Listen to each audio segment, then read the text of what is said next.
The Get Rich Slow Club podcast is a collaboration between Tash Etchman from Tash Invest and Anna Christina from Perla. The Get Rich Slow Club acknowledges the traditional custodians of the land we record on. From coast to coast, across land, waters, and communities, we pay our respects to elders past, present, and emerging. Any advice is general and does not consider your financial situation, needs, or objectives, so consider whether it's appropriate for you. Welcome to the Get Rich Slow Club podcast, where we take you from beginner to confident investor, where we can teach you everything you need to know about investing. So come get rich slow with us. This is our second episode in a two-part series. In the first episode, we talked about micro-investing in general and some of the pros and cons. In this episode, we will compare the different options for micro-investing. Make sure to go back and listen to the first episode if you haven't already. Before we get started, it's worth noting that Perla and Tash have various collaborations, including this podcast, but due to licensing limitations, Tash isn't able to talk about micro directly, which is why we have Hayden Smith from Perla co-hosting with me today. Great to have you, Hayden. And as we kick off every show, we always talk about our money win or loss of the week. So what's yours? My win would be finally getting a credit card after umming and ahhing for a while, where the points that I'll redeem for cash exceed the fee for the year. So get a little bit of free money for having a credit card, which is good. No negative to that. That's awesome. That is on my to-do list as well, because I would love to go on a trip in the next little while and I want to get a bunch of points so that I can fly.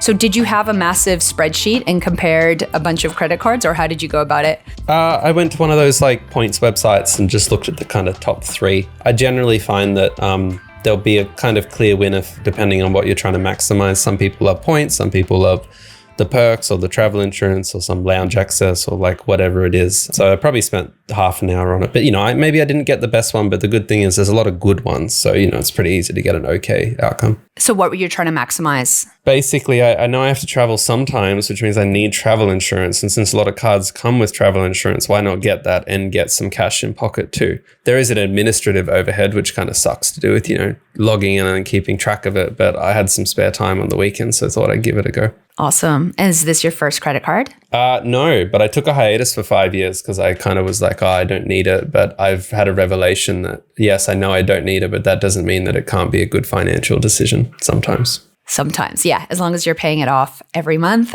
it's not racking up the interest, right? Yeah, for sure. Disclaimer around credit cards. My money, that's actually on my to-do list. So hopefully I'll have that as a money win for in the next couple weeks. But my money win for this week is that I purchased a trampoline, and I've been thinking about this for ages for the kids. And I was waiting, and it just so happened that there was a deal. So I got the free shading on it, and it can be a tent. So yeah, I saved $400 due to the sale. Trampolines aren't cheap if you try to buy a good quality Australian one that will withhold the temperatures of Melbourne. But yeah, I think that was a big win. Been waiting for a while and decided to buy a new one. It'll be a bit of a gift instead of a secondhand one.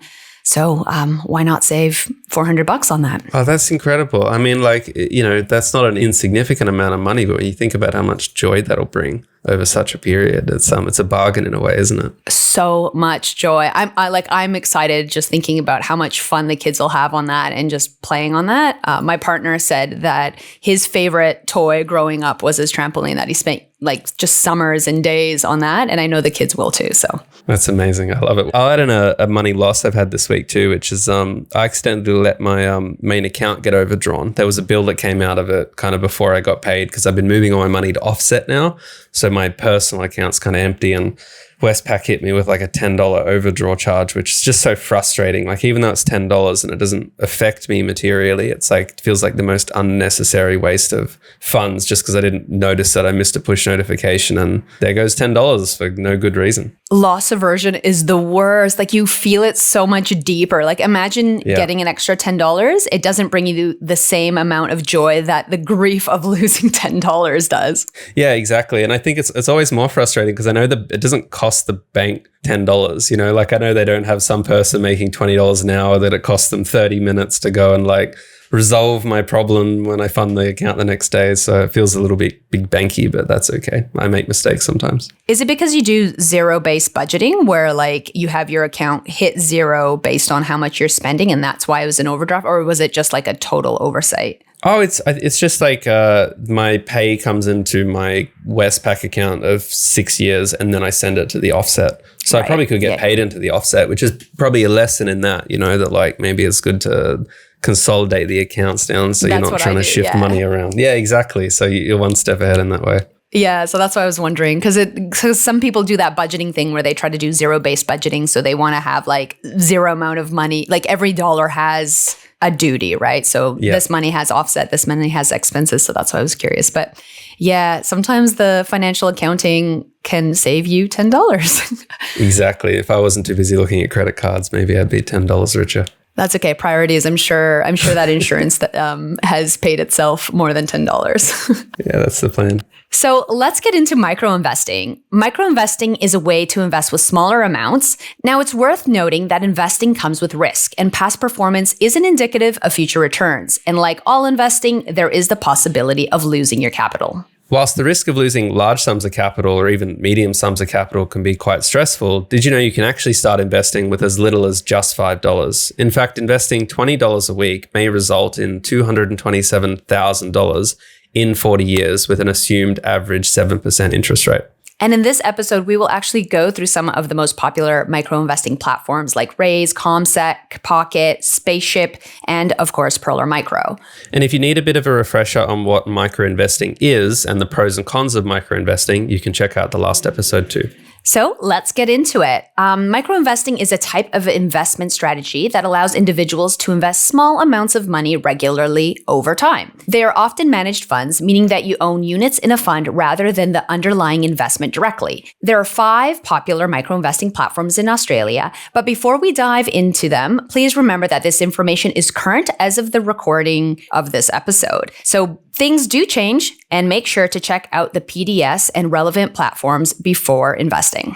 The first platform we're going to discuss is Pearl or Micro. With Pearl or Micro, you can invest as little as $5. You can do roundups when you invest, which means that each time you purchase something, the extra cents you spend get rounded up to the nearest dollar and can be invested for you automatically. You can also use auto invest, which allows you to invest a certain amount of money based on a preferred frequency, such as $5 every week. There are 10 funds that track popular ETFs such as VDHG, IBV, VAS, and ESGI, as well as a few others you can check out in the PDS. And this way, you can closely align your portfolio with managed funds that track the ETFs that you would like to invest in. The current pricing is $1.70 a month for one fund or $2.30 a month for multiple funds, but it is free for your first $100 invested.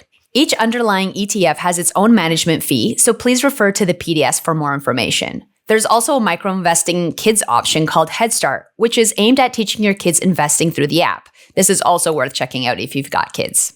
The next one on the list is Raise. So Raise is another popular choice. The minimum investment is also $5, and you can also do roundups, reoccurring investments, and lump sum options. They have multiple portfolio options to choose from, including 5 that range from conservative to aggressive. They also have a few specialized portfolios that are worth checking out if you're interested in something like Bitcoin, property, or being socially responsible. Fees with Raise start from $4.50 a month for accounts under $20,000, but it's worth checking out the PDS for other fees such as management fees. They also have Raise Kids if you want a kids option when you're investing. Spaceship is another micro-investing platform we'll talk about. It has no minimum investment, and Spaceship has boosts, which are like roundups. They also have a payday boost, which you can set an amount to invest when you get paid, and category roundup boost, a few different things to check out. They have 5 funds, 3 of which are focused on high growth investment strategies, 1 balanced, and the final one is conservative. With Spaceship, for balances of $100 or less, there is no monthly fee, but there is a management fee of 0.15% to 0.5% per year. For balances over $100, there's a $3 a month fee, as well as a management fee of 0.15% to 0.5% per year. This has previously been a popular option due to the cheap fees, but Spaceship has found itself in trouble with ASIC a few times, and trading was recently halted, meaning users couldn't buy or sell their investments. It may be worth Googling a platform you're interested in to understand if they've had any concerns pop up in the past. The next one up is ComSec Pocket. The minimum investment for this platform is $50, so it's a bit higher than the other ones that we've talked about. You can automatically set up fortnightly or monthly investments. They are Chess sponsored under your own HIN, and there's 10 investment options that you can choose from with different themes. The brokerage for this is $2 under $1,000. Otherwise, it's 0.20%. For example, a $1,100 trade will cost you $2.20. You do need to have a ComSec bank account to use ComSec Pocket, though. That's an important note. And the last one on our list is Sharesies. You can invest micro amounts through Sharesies, but they are more of a custodian broker than a micro investing platform. Their setup is slightly different than the other platforms we name because you can buy into 3 different share markets and therefore need to know what you are buying. Yes, you can invest just a few dollars, but usually micro investing has simplified portfolio options for beginners with an accessible price point. So it's micro as in price point and the amount to invest, but not so much micro when it comes to the options. This can be a pro for those who want to invest in specific companies or a con for those who want to have more simplified options. So for Sharesies, there's no minimum investments. It does have auto invest and roundup features. You can choose from 4 different PAYG plans. So there's one that's $5 a month, $10 a month, or $20 a month. Plus, there's also a 1.9% trading fee. So out of all of the platforms we've named, this one is the most complex when it comes to pricing. They have a large amount of investment options, including individual companies and ETFs on the platform. So now that we've named all of the different micro platforms you can invest in, Hayden, do you micro invest at all? I don't micro invest, but I have before. I have used all of those platforms actually. I've used, funnily enough, mostly Spaceship and ComSec Pocket over the time. So I have touched on all of them. Oh, so you've tried all of them. Do you have any pros and cons based on the different ones you've tried or any thoughts? I actually think we've summarized it pretty well, to be honest, from my own experiences, which is good. I'd say what I love about all of them is that they all do a baseline pretty okay job. So for anyone who's like got analysis paralysis, it's like you can start anywhere for a couple months. So you have a little bit of time to get it right. But I'd say I really did like ComSec Pocket for those who really wanted to like have a micro investing strategy, but in the chess sponsored kind of space, just because they got the pricing down so low. And I do have quite a lot of respect for Spaceship's simplicity and how they've designed the app, so I have a lot to say just about how Spaceship feels, not so much a comment on pricing or options, but it is a relatively kind of clean experience. And Nick and I were lucky enough to actually meet the people that run Sharesies too. And I think their app reflects the lovely bunch of people they are from our personal experience. Awesome. And as someone who's behind Perler Micro and building that out, what are some of the things that you took into consideration in building out that platform? Yeah, obviously I'm very biased towards Perler Micro. I know I said I didn't really use it, but that's mostly because we kind of built it a couple of years after I started my investing journey. So in a way, it was kind of built in the image of what would have been nice to have when I got started. But I think the biggest benefits are that it's just really simple and cheap. We came at it and said, we want to make something that's very cheap. So we approached it as, let's just be cheapest or close to cheapest. And we didn't really want to create all these complicated portfolios. They already create these diversified funds. So why do we need to kind of create these the Perler high growth fund? Other people do it. Don't reinvent the wheel, just package it up, make it really simple for people to use. Yeah, I actually really love that about Perler Micro is that if you want to kind of dip your toes into it, you want to get started, you want to just build those habits, you can invest in a fund that is tracking VDAG, right? And so in a way, you're already dipping your toes in, you're understanding how ETFs work, and you're getting an idea for that. Yeah, exactly. 100%. Cool. Well, that's all for today. If you are interested in micro investing, we sometimes have actionable steps at the end of the show, but if you are interested, it might be worth checking out. Remember that investing comes with risk, and it's worth reaching out to a financial advisor who can help you out and consider whether these investments are right for you. And that's it. Thanks, Hayden, for joining me. Anytime.